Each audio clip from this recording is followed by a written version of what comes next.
Assalamualaikum warahmatullahi wabarakatuh. Alhamdulillah,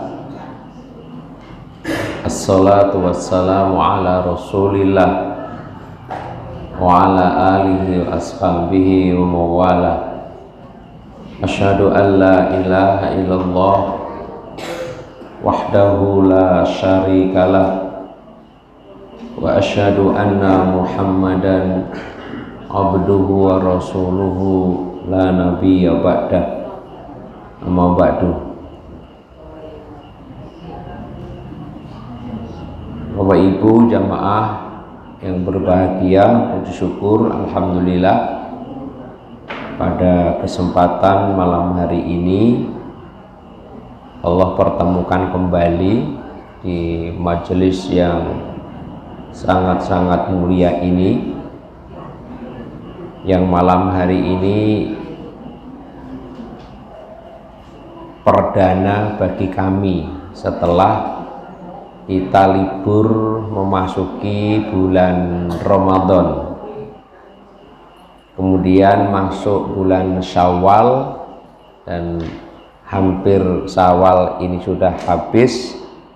Kita baru akan mulai lagi lanjutan tafsir surah Al-Lail yang dulu telah kita kaji bersama.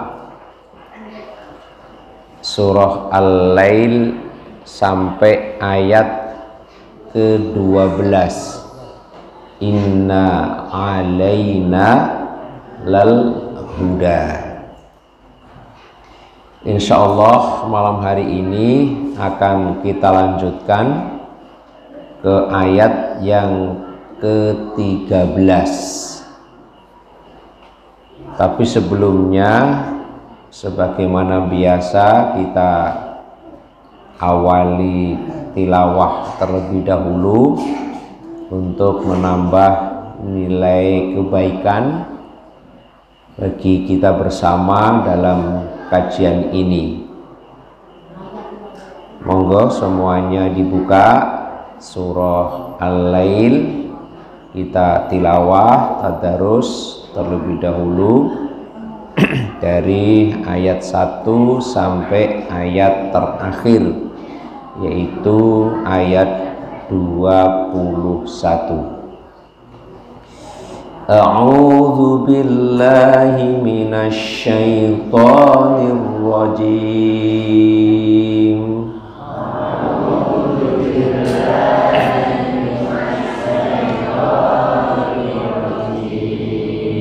Bismillahirrahmanirrahim.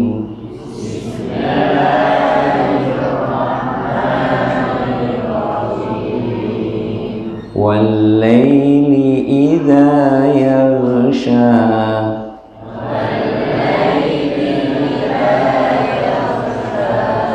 Wan-nahari idza tajalla.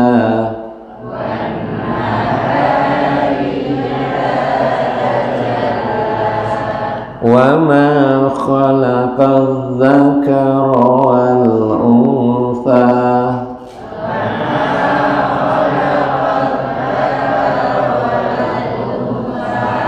Inna sa'yakum lasyatta.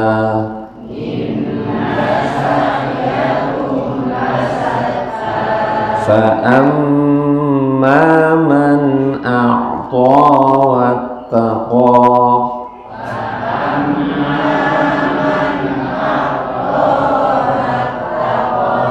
Wa saddaqa bil husna.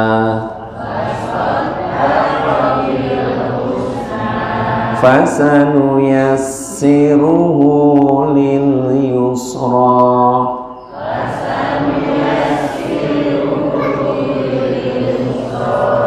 Wa amma man bakhila wastaghna.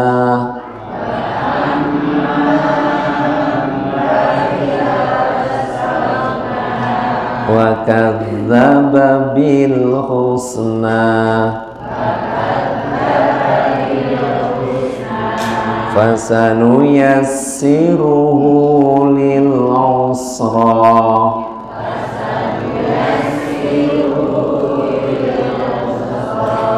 Wa ma yughni anhu maluhu idza taradda.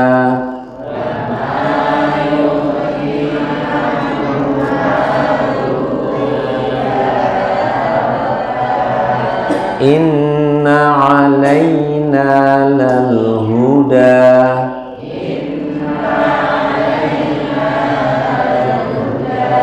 Wa inna lana lal akhirata wal ula.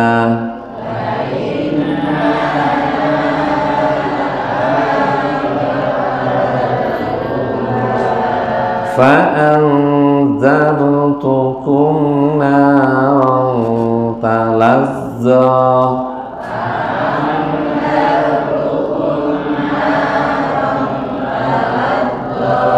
لا يصلاها إلا الأشقى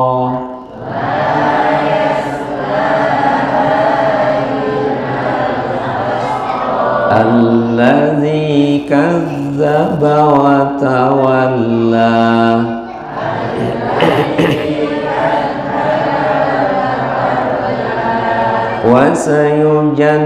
وسيجنبها الأتقى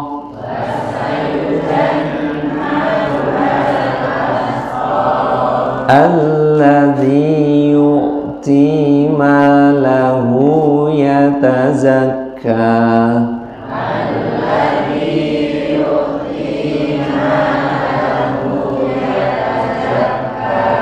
وما لأحد عنده من نعمة تجزى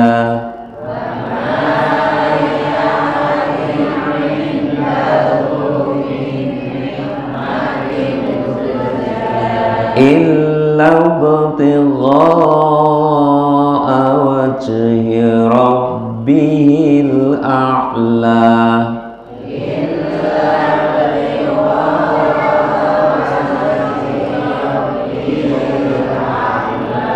ولسوف يرضى.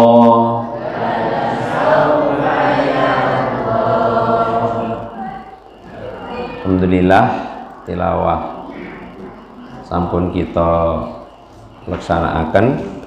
Bapak Ibu jamaah yang berbahagia, kita akan lanjutkan ke ayat yang ke-13 setelah kita menyelesaikan dari ayat 1 sampai ayat 12. Kita perhatikan ayat yang ke-13, wa inna lana lal akhirata wal ula. Dan sesungguhnya kepunyaan kamilah. Kami siapa? Kami Allah. Dan kepunyaan Allah lah apa? Akhirat dan apa? Dunia. Dan sesungguhnya kepunyaan kamilah akhirat dan dunia. Jamaah yang berbahagia, lafat ula yang bersani, lafat ula itu tadi artinya apa? Dunia. Kalau kita lihat secara waktu, dengan akhirat itu lebih awal mana? Dunia dengan akhirat itu awal mana? Kita ini hidupnya di dunia dulu atau di akhirat dulu? Dunia. Berarti dunia dengan akhirat itu lebih dulu mana? Lebih dulu dunia. Tetapi dalam ayat ini kok malah yang didahulukan akhirat. Pertanyaannya, mengapa? Nah, mengapa? Mestinya urutannya itu dunia terlebih dahulu baru apa? Akhirat. Tapi ayatnya justru malah akhirat terlebih dahulu baru dunia. Terbalik urutannya, ya kan? Nah, mengapa hal yang seperti ini? Nah, inilah tugas para mufassir untuk memberikan penjelasan. Bagaimana penjelasannya? Kok akhirat itu lebih diawalkan daripada dunia, padahal ula itu adalah lebih apa? Lebih awal. Penjelasannya karena akhirat itu lebih penting dari dunia. Meskipun kalau kita lihat urutan proses yang kita jalani itu dunia dulu baru nanti akhirat, tapi justru dalam Al-Quran akhiratnya terlebih dahulu baru dunia. Ini menunjukkan karena akhirat itu lebih penting dari dunia. Maka biasanya yang penting itu di awal di akhir. Kalau penting ini kok kayak di awal di akhir? Awal. Meskipun urutannya sebenarnya dunia terlebih dahulu. Itulah penjelasan dari mufassir. Karena di akhirat itu akan terlihat dengan jelas apa? Kekuasaan Allah secara sempurna. Jelas secara sempurna kekuasaan Allah itu akan tampak. Karena di akhirat sudah tidak ada siapa-siapa lagi kecuali kekuasaan siapa? Allah Subhanahu wa ta'ala. Tapi ketika di dunia ini ada enggak penguasa-penguasa yang lain selain Allah? Nah, ada. Jadi di dunia ini terdapat penguasa-penguasa dan raja-raja yang mereka itu memiliki apa-apa yang Allah berikan kepada mereka berupa kekuasaan. Jadi kekuasaan yang ada di dunia ini sebenarnya apa? Dari Allah Subhanahu wa ta'ala. Maka kalau di dunia masih ada kekuasaan-kekuasaan yang diberikan Allah kepada hambanya, tapi nanti ketika di akhirat sudah tidak ada lagi penguasa-penguasa yang lain kecuali Allah. Maka ketika di akhirat kekuasaan Allah akan tampak jelas dan secara sempurna. Itulah akhirat dikatakan lebih apa? Penting dari dunia. Coba dilihat surah Ghafir. Surah Ghafir. Surah Ghafir, surah apa nama lainnya? Hah?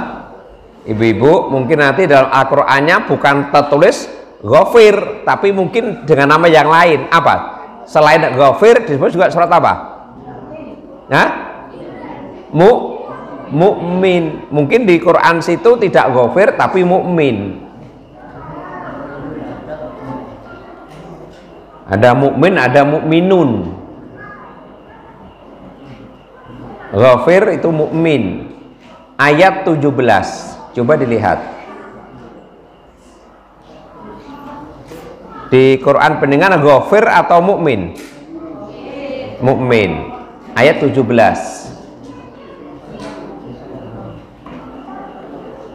Surah Mukmin, surah yang ke 40. Nah, coba dilihat nomor surah 40.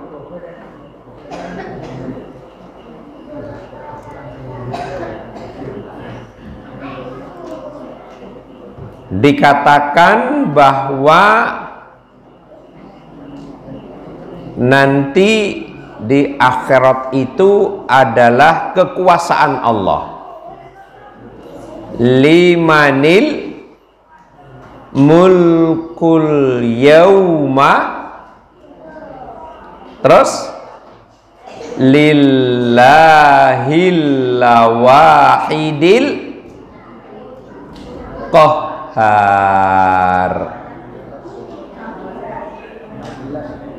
Berapa? Ayat 16, bukan 17. Ya, 16. Limanil mulkul yauma lillahil wahidil qahhar.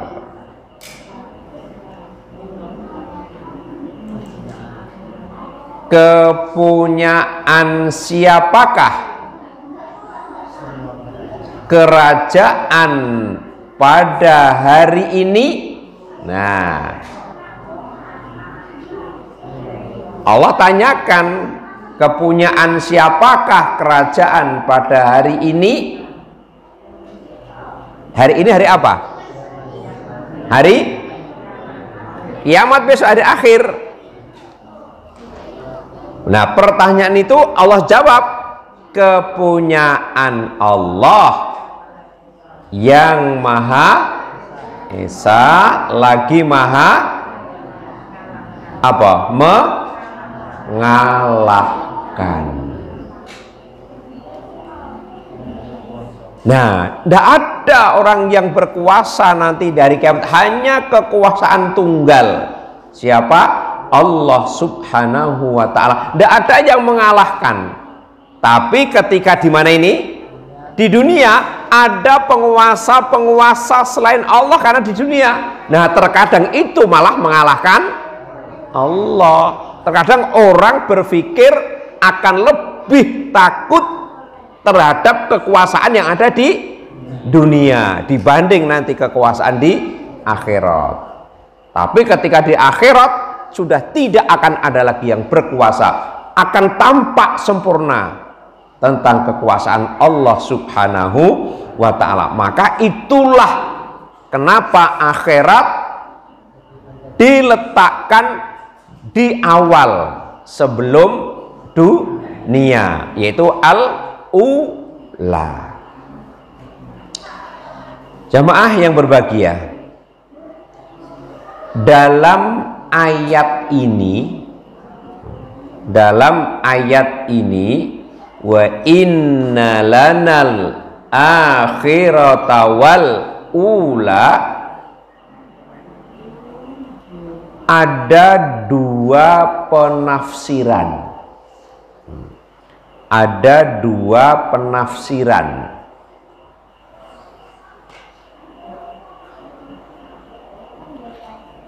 Penafsiran yang pertama, dunia dan akhirat itu milik Allah secara mutlak. mutlak. Itu penjelasan yang pertama. Ini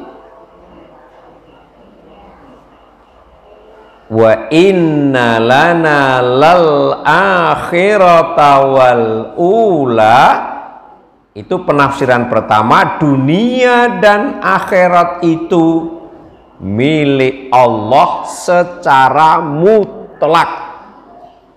Itu yang pertama.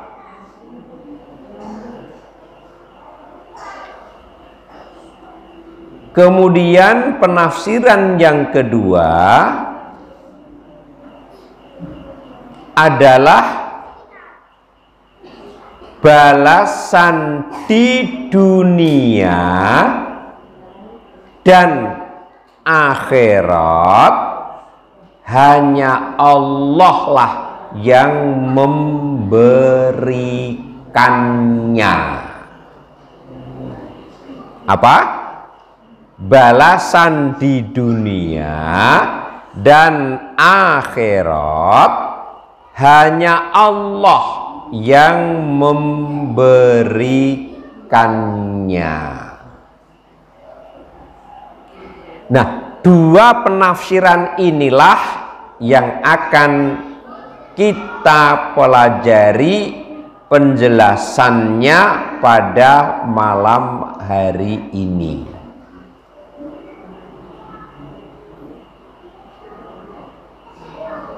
Kita fahami penafsiran pertama. Apa tadi? Dunia dan akhirat itu milik Allah secara mutlak. Mutlak itu apa tak? Hah? Secara mutlak itu berarti piye?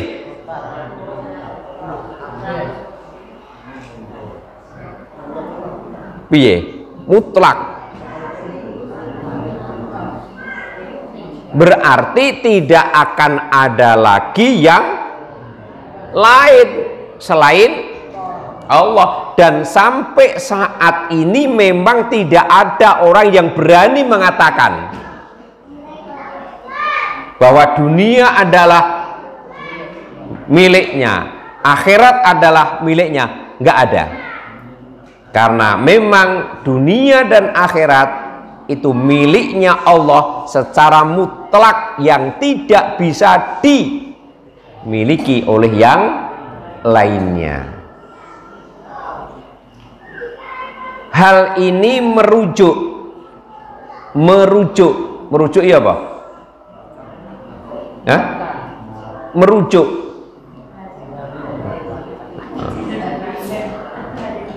Kok ya balen wong pegatan ae.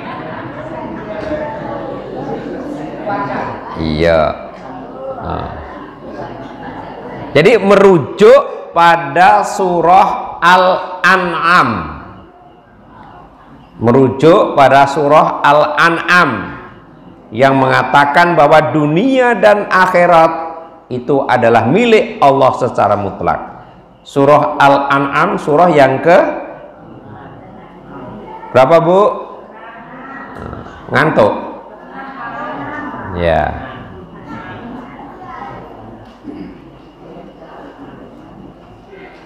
Surah Al-An'am surah yang ke-6 ayat 12. Yang menunjukkan bahwa dunia dan akhirat itu adalah miliknya Allah.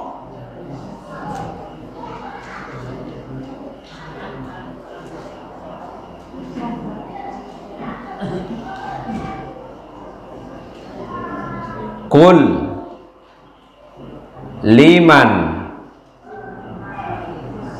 ma fis samawati wal ard. Qul lillah. Qul lillah. Katakan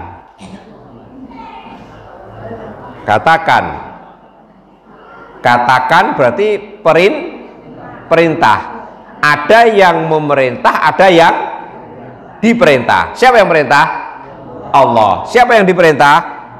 Rasulullah Shallallahu Alaihi Wasallam. Qul, katakan kepada siapa? Orang-orang musyrikin. Orang-orang musyrikin.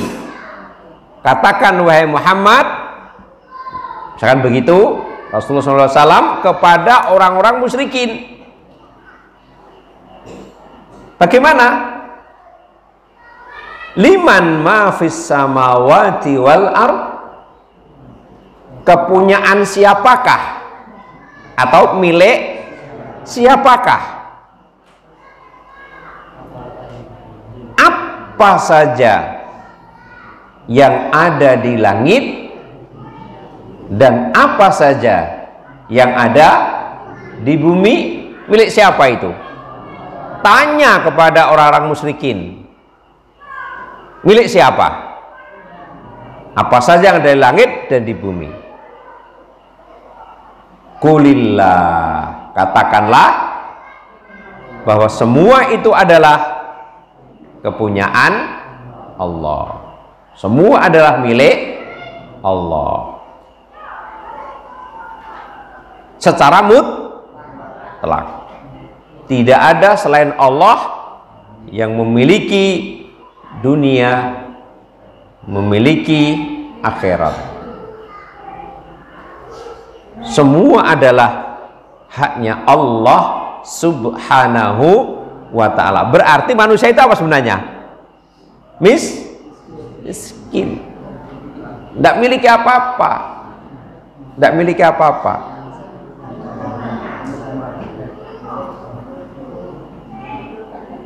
Makanya Allah lah yang menciptakan, makanya Allah lah yang memelihara, dan makanya Allah lah yang mengaturnya. Jadi yang menciptakan Allah, yang memelihara Allah, yang mengatur adalah siapa? Allah Subhanahu wa ta'ala. Manusia tidak akan mampu untuk menguasai.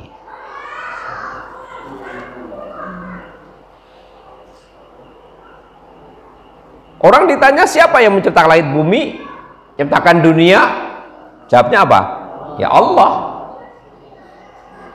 Siapa yang memelihara? Ya Allah. Yang mengatur? Allah. Orang musyrikin pun ketika ditanya itu jawabannya adalah Allah.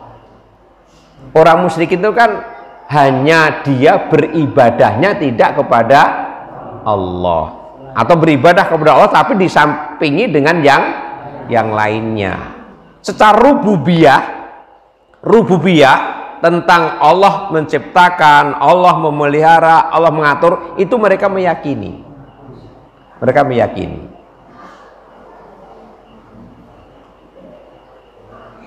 Nah, karena itu semua yang menciptakan, memelihara, dan mengatur itu Allah, maka Allah berbuat kepada keduanya, masalah apa tadi? Dunia dan akhirat, itu sekehendaknya, karena kekuasaannya mutlak. Sekehendaknya Allah mau melakukan sesuatu, terserah, nggak ada orang yang akan bisa menghalang-halanginya. Kalau Allah sudah kehendaki kun, jadi, karena dia mengatur, dia memelihara, dia menciptakan, terserah maunya Allah. Terjadi gerhana, tolong manusia merubah, nggak bisa, selesai. Untuk menentukan satu Syawal sama melihat hilal, ya semuanya hanya melihat karena Allah yang menciptakan. Oh, tampak belum, sekehendaknya Allah Subhanahu wa ta'ala. Tidak ada seorang pun yang berhak atas hal ini selain hanya Allah Subhanahu wa ta'ala. Manusia nggak punya apa-apa.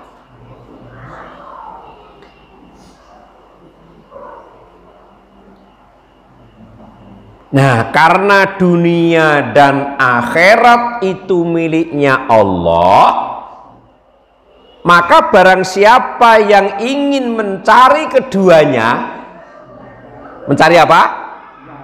Akhirat, mencari dunia, karena itu miliknya Allah. Jadi barang siapa yang mencari keduanya kepada selain Allah, uang itu miliknya siapa? Allah. Kok ingin mencari kepada selain Allah, maka sungguh dia telah melakukan satu kesalahan.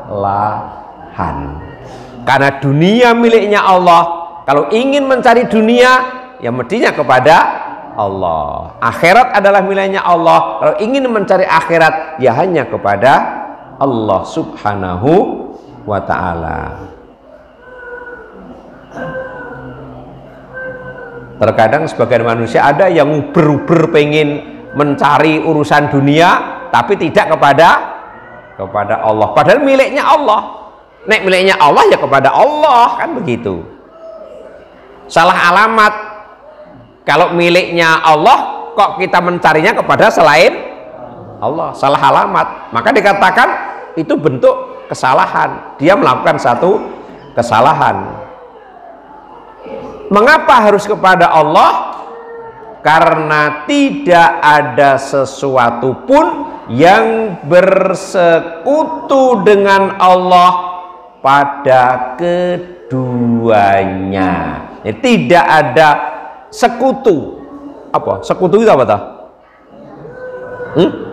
Sekutu itu sama tandingan atau yang bisa menyamai, nggak ada. Maka harus kepada Allah, karena tidak ada yang menyamai, tidak bersekutu Allah itu. Maka kalau menghendaki dunia, menghendaki akhirat, ya kepada Allah subhanahu wa ta'ala. Nah, pertanyaan anak, terus bagaimana status keduniaan yang ada pada manusia di dunia ini? Kalau dunia itu milik Allah, akhirat itu milik Allah, terus status keduniaan yang ada pada seseorang itu statusnya bagaimana?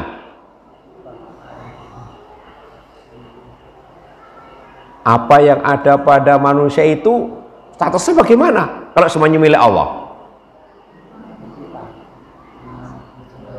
Gimana coba? Bagaimana status yang ada pada diri kita tentang keduniaan itu? Jawabannya,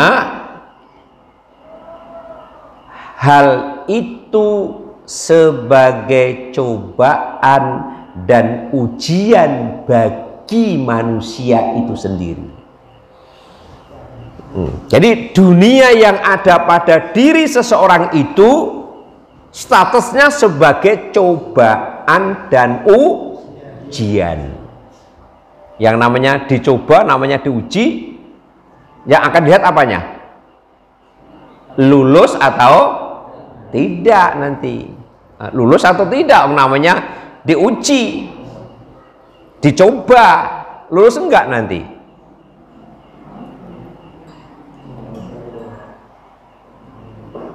Jadi bukan miliknya, itu hanya sebagai ujian saja. Lulus enggak? Lah, misalkan apa dunia yang ada pada diri kita ini, misalkan apa? Dunia yang ada pada diri kita ini misalkan apa? Lihat surah At-Taghabun. Lihat surah At-Taghabun. Surah At-Taghabun. Surah yang ke berapa? 64.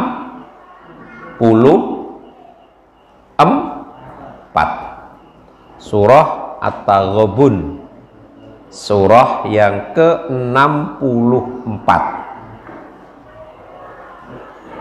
ayatnya 15. Ayat ini sangat populer kok, sangat populer. Surah At-Taghabun, surah yang ke-64,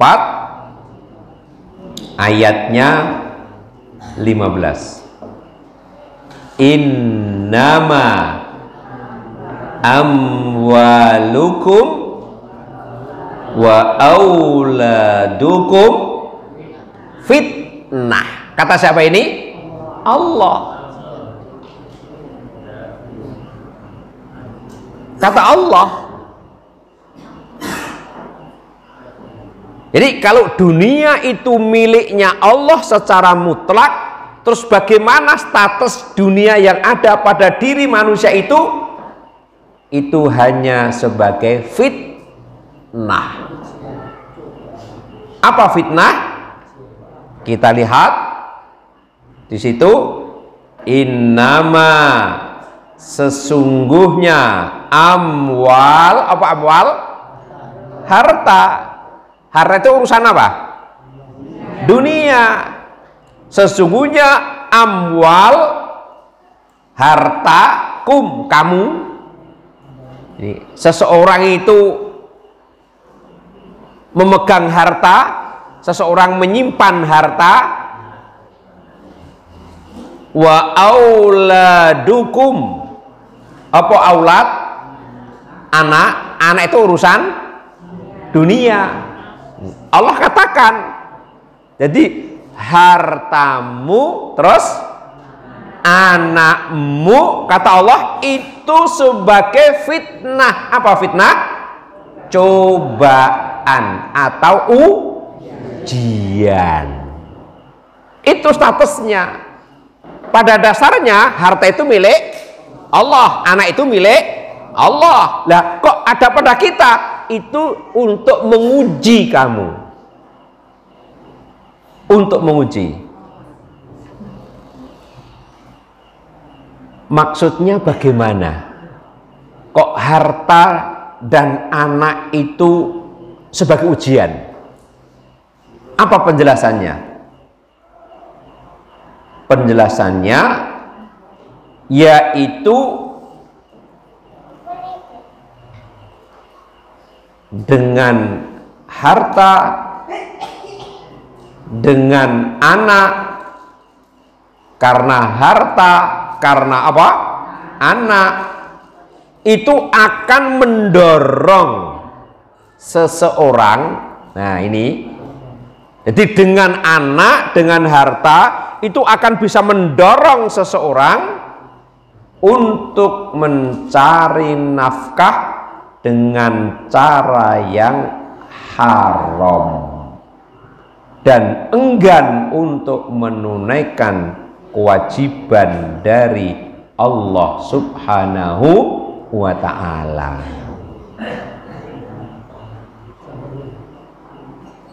Ini loh, harta, anak sebagai ujian itu akan mendorong seseorang untuk mencari harta, nafkah dengan cara yang haram. Nes kadung ngono kuwi enggan untuk menunaikan kewajiban dari Allah Subhanahu wa ta'ala. Gara-gara apa? Harta, gara-gara anak. Itu sebagai ujian. Nah, mula nek wong Jawa ngarai bondo kuwi mung titip berarti miliknya siapa? Miliknya Allah. Nah, awak dititipi duwe ora? Ora duwe. Ora duwe. Justru malah itu sebagai ujian. Mula orang bisa masuk surga karena harta, orang bisa masuk neraka karena harta. Tinggal bagaimana dia lulus apa enggak, diuji dengan harta itu.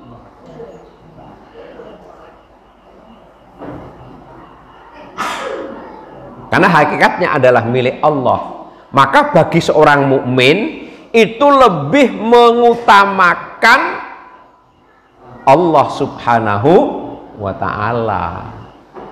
Lebih mengutamakan. Itu ciri seorang mukmin.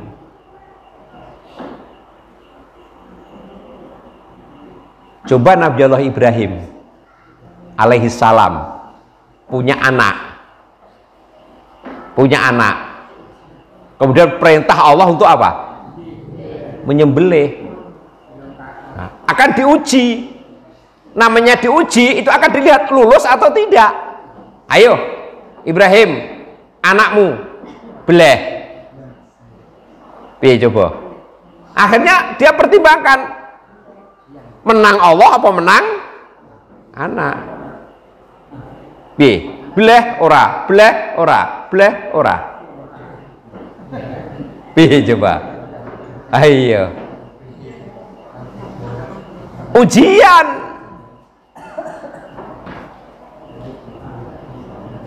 Namanya ujian itu pasti akan diukur lulus atau tidak. Nah, bulat. Pokoknya bleh ya bleh. Karena ini perintah Allah. Ketika Ibrahim akan menyembelih anaknya, Allah jangan ini hanya sebagai ujian. Kau laksanakan ujianku sekarang, yang kau sembelih jangan anak, ini loh ganti gibas, wes ini ganti, jangan. Kenapa? Hanya ujian. Ketika dia lakukan, jangan anak yang berarti kau telah melakukan apa yang aku perintahkan. Enggak anak yang dibeli, diganti oleh Allah. Coba. Karena memang itulah harta itu ujian. Maka orang beriman itu lebih berorientasi kepada Allah. Berorientasi kepada Allah. Nanti sebentar lagi mau apa? Mau apa? Nah, Idul Kurban. Nah, akan diuji. Kok penting harta atau kok penting sapi? Maksudnya urna sapi dibelah itu maksudnya ini. Ayo lebih mementingkan apa? Hartamu apa lebih mementingkan perintah Allah belikan sapi untuk disembelih? Itu ujian dan itu bukan harta kita. Kalau itu lulus, serahkan panitia untuk apa? Kurban, lulus itu namanya. Masya Allah. Iya. Itu sebagai ujian dan jelas di sini. Coba dilihat lagi ayat 14-nya. Itu tadi ayat berapa? 15 kan? Ini ayat 14-nya. Jadi atasnya. Ya ayyuhallazina amanu inna min azwajikum wa auladikum aduwwan lakum fahzaruhum. Ayat sangat populer ini. Wahai orang yang beriman, sesungguhnya di antara istri-istrimu dan anak-anakmu itu ada yang menjadi musuh. Tapi tidak semuanya, ada yang menjadi musuh. Maka di antara istri-istrimu dan anak-anakmu ada yang menjadi musuh, kata Allah. Nah, musuh dalam selimut. Apa maksudnya? Maksudnya mereka menyibukkan kalian. Jadi karena anak istri itu menyibukkan kalian dari ketaatan kepada Allah dan amal kebaikan. Akibat kecintaan kalian kepada mereka yang begitu besar. Iya. Akhirnya dia itu sibuknya untuk meraih apa? Keduniaan luar biasa hanya karena gara-gara istri dan anak.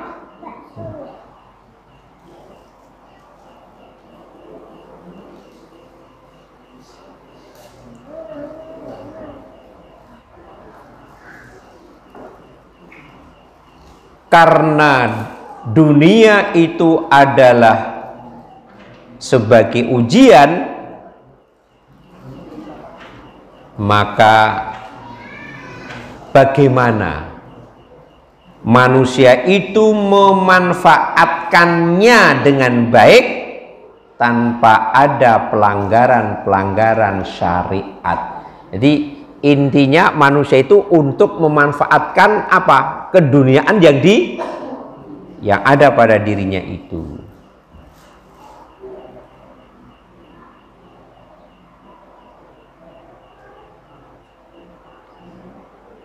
Jamaah yang berbahagia, semua manusia pasti butuh apa? Dunia, dan pasti butuh akhirat. Itu pasti. Semua manusia pasti butuh dunia, pasti butuh akhirat.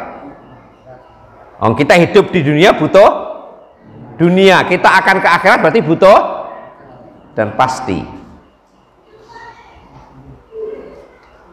Di awal sudah kita kaji, kalau manusia itu butuh dunia, maka mintalah kepada Allah, karena dunia milik Allah. Kalau manusia itu butuh akhirat, ya mintalah kepada Allah, karena akhirat adalah milik Allah.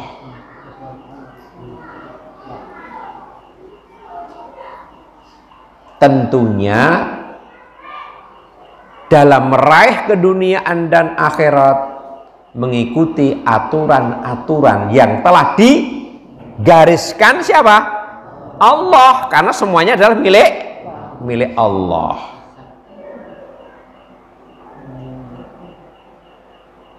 Tapi ada enggak orang yang meraihnya tanpa memperdulikan? Ada satu hadis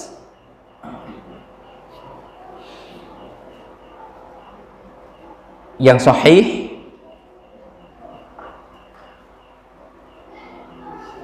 dari Ibnu Abi Syaiban dan Tabrani. Bagaimana? Inna ruhal kudusi nafatha fi raw'i inna nafsan la tamuta hatta tastakmila rizquha. Bahwa setiap jiwa itu tidak akan mati. Setiap jiwa tidak akan mati sampai sempurna ajalnya dan dia habis semua jatah rezekinya. Jadi nek jenenge rezeki niki urung entek jatahe, mesti tetap bisa hidup. Wis kaya ngopo to? Nek memang jatah rezeki belum semuanya diberikan, tetap masih akan hidup. Pede lah hidup berarti. Nah, rezeki sudah di apa? Diplot oleh siapa? Allah, dan tidak akan mati sampai semua jatah rezekinya itu diberikan. Berarti nek wis mati entek rezekine. Kada lho. Maka fattaqullah, karena itu bertakwalah kepada Allah, wa ajmilu fit talab, dan hendaklah memperbagus cara dalam mengais rezeki. Karena rezekinya itu sudah di jatah Allah, perbaguslah dalam mengais rezeki. Wala yahmilannakum istabta ar-rizqu, karena itu jangan sampai tertundanya rezeki mendorong kalian untuk mencarinya dengan cara maksiat kepada Allah. Rezeki wis ditentokke, didhawuhi kon mencari dengan cara bagus, bang rodok tertunda sithik terus ngedan. Kabare kan begitu. Seret penting. Nah. Iya, Jangan sampai tertundanya rezeki mendorong kalian untuk mencarinya dengan cara bermaksiat kepada Allah. Mengapa? Fa innallah la yudriku ma indahu illa bi ta'atih. Karena rezeki di sisi Allah tidak akan diperoleh kecuali dengan taat kepada Allah. Dan kalau nyatanya itu berarti itu bukan rezeki dari Allah. Rezeki dari Allah itu tidak akan diperoleh kecuali dengan taat kepadanya. Nah, itu apa? Cara orang itu menghendaki urusan apa? Urusan dunia.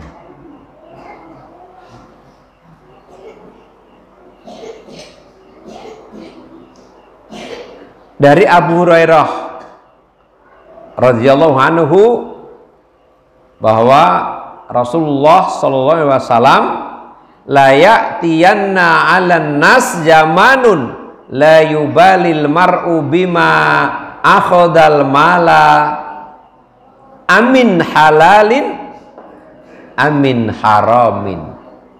Coba ini direnungkan. Akan datang nanti di suatu zaman, akan datang. Rasulullah ini ngendika ketika apa? Masih sugeng. Nanti akan datang satu zaman, satu masa pada umat manusia. Ngendikane Rasul sugeng sampai 2022 tekan purung tuh zamannya. Nanti akan datang satu zaman, satu masa pada manusia, mereka tidak lagi peduli dengan cara untuk mendapatkan harta, apakah melalui jalan halal ataukah dengan cara yang haram. Serang gagas, yang penting itu. Kapan itu? Suatu zaman. Ini muncul belum? Terserah sampean.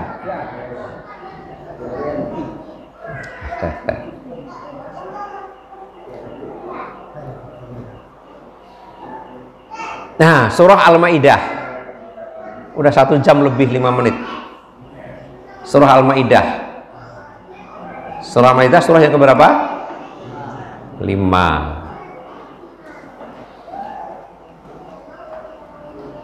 Surah Al-Maidah surah yang ke-5 ayatnya 100. Ayatnya 100.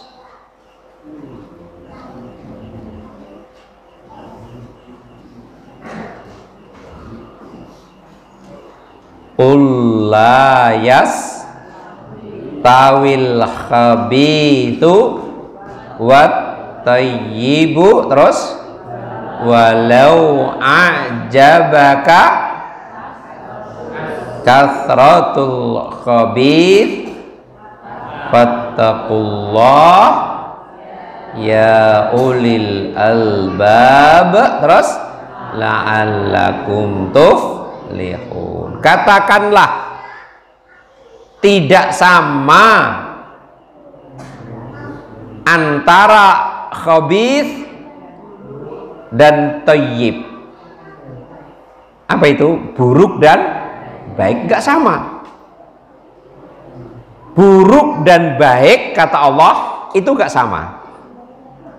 Enggak sama. Walau a'jabaka kasratul khabith, meskipun banyaknya yang buruk itu menarik hatimu, menakjubkan hatimu. Welelala. Mula diarani donya kuwi ijo royo-royo. Takjub ndak orang? Takjub. Tapi kalau itu habis buruk, jangan. Meskipun banyak menakjubkan kamu, jangan. Nggak akan sama. Maka bertakwalah kepada Allah, hai orang-orang yang berakal, agar kamu mendapat keberuntungan. Itu apa? Cara mengais apa tadi? Urusan dunia. Nah, dunia yang lain masih banyak. Itu hanya sebagian contoh kecil. Jamaah yang berbahagia, itu kalau ingin urusan dunia. Sekarang kalau ingin urusan akhirat, juga mintanya kepada siapa? Allah Subhanahu wa Ta'ala.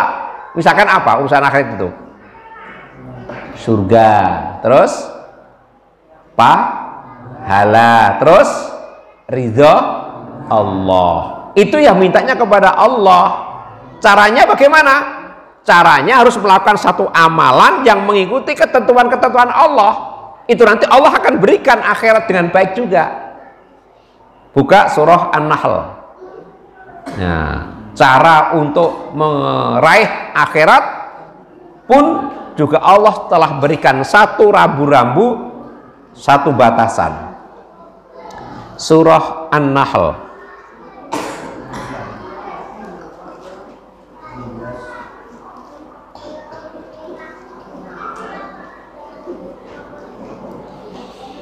Surah An-Nahl, surah yang ke ya, ayat 97. Ini juga sangat populer ayat ini.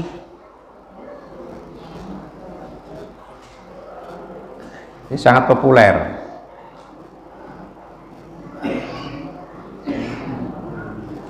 Man amila salihan min zakarin au untha wa huwa mu'minun falanuhyiyannahu hayatan tayyibah wa lanajziyannahum ajrahum bi ahsan ma kanu ya'malun. Barang siapa yang mengerjakan amal salih. Nah ini loh, amal salih, jadi baik, entah itu laki-laki ataupun perempuan dalam keadaan beriman, maka sungguh akan kami berikan kepadanya apa? Kehidupan yang baik, kehidupan yang baik. Dan sesungguhnya akan kami beri balasan kepada mereka dengan pahala yang lebih baik dari apa yang telah mereka kerjakan. Apa ini berarti? Apa? Pahala yang lebih baik berarti apa? Urusan apa? Akhirat. Tapi caranya harus melakukan amal sholih. Udah, jelas itu. Hayatan thayyibah. Di dunianya udah kasih. Bagaimana dunia hayatan thayyibah? Kehidupan yang baik. Maksudnya apa? Piye? Nek pengen amal becik tak kei kehidupan yang baik. Maksudnya kehidupan yang baik seperti apa? Iya, betul. Kalau kamu itu lakukan satu kebaikan, kamu akan diberi kehidupan yang baik. Maksudnya apa? Ketenteraman, tentrem. Terus apa lagi? Ketenangan.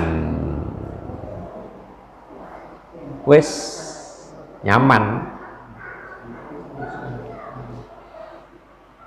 Dan Allah akan berikan rezeki yang baik dari arah yang tidak disangka-sangka. Itu kehidupan yang baik. Apa? Hendaklah beramal sholih. Itu rezeki akan datang.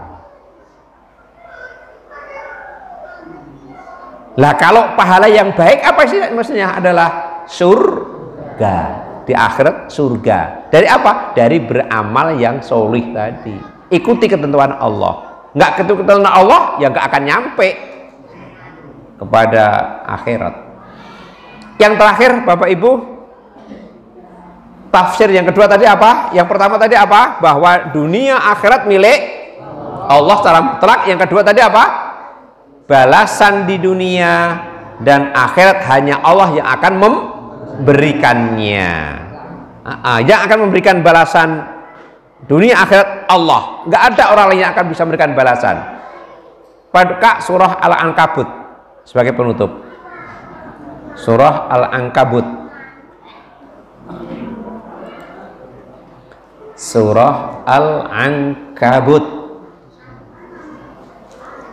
Nomor surah berapa Ibu?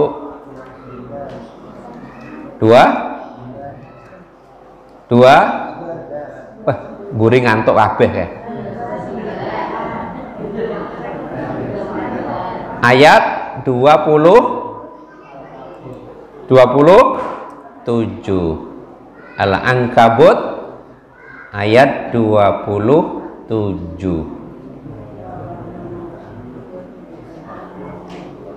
Awalnya gimana? Wa wahabna lahu, terus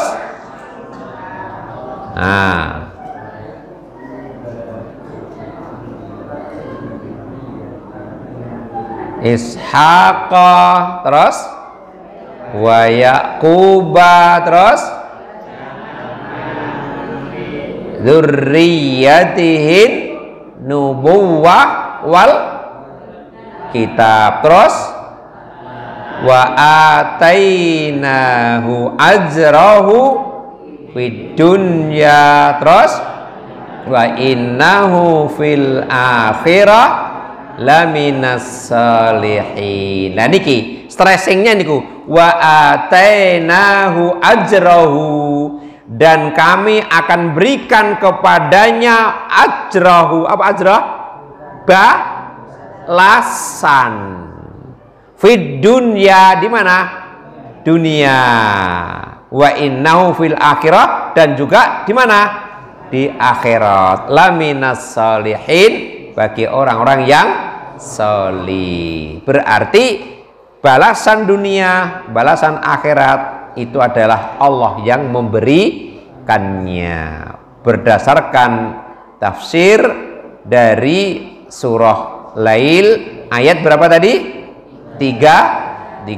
Wa inna lana lal akhirata wal ula. Kenapa kok akhirat lebih didahulukan?